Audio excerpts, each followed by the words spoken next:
Former sports legends who hail from Nelson Mandela Bay gathered at Mendi Arts Center in New Brighton to attend the Ipho Nkonde Foundation event, which aims to unite all sports codes in the city and promote unity between sports fans and leaders.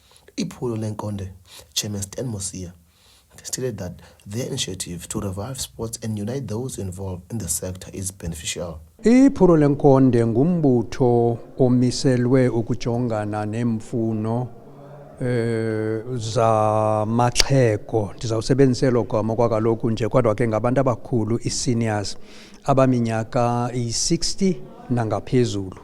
Obviously we're speaking of pensioners here. Ungathi uqwalasela baninzi ootata esibabonayo apha ekuhlaleni. Abanye bavuke nje babheke ezidolophini kungekho nto abayiyelayo, umuntu unesithukuthezi. Kubekho aba bavuka bacakamela ilanga, kubekho aba izifundiswa ezivukayo ziyothenga iphephandaba zihlale, kubekho aba ke bavuka kusasa ibe yipapa ne-TV nebhedi iphele imini engenzanga nto. Sizama uphelisa ke lo wake up to nothing.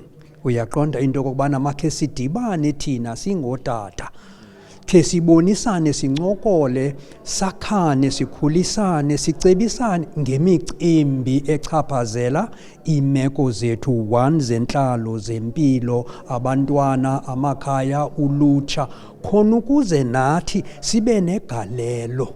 This foundation, established in 2023, aims to combat the crime that has become rampant in the Nelson Mandela Bay by encouraging children to participate in sports. Nanosizakeleleve noba untshona kunye nozola yeye sakunye ne-Golden Eagles sisilwa i-crime apha eGqeberha.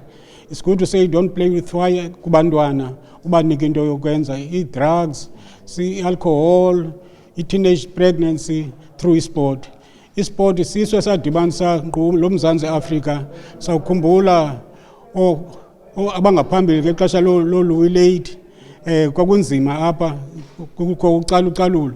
Steve Tshwete ngaba bavula indlela bakudityanwe through sport apha eMzantsi Afrika, but ke ngoku uyakubona ngamandla politics zabangela bakuthi sabantu bawe abaninzi endleleni.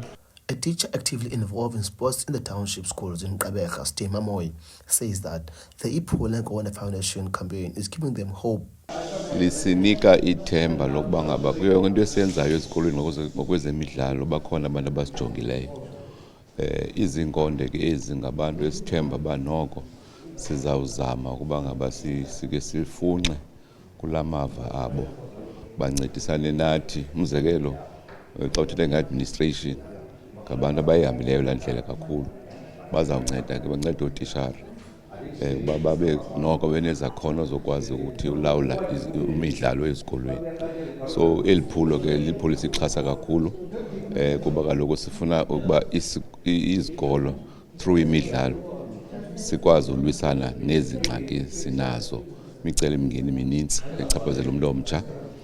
Loo nto ke isinika ithemba loba liphulo loba sikwazi ukulwa eminye yemicelimingeni esinayo kubantu abatsha. Ipho Nkonde Foundation says it has plans to grow the foundation and continue to uplift the communities. Reporting for MBK TV News, I am Linge Chwabe.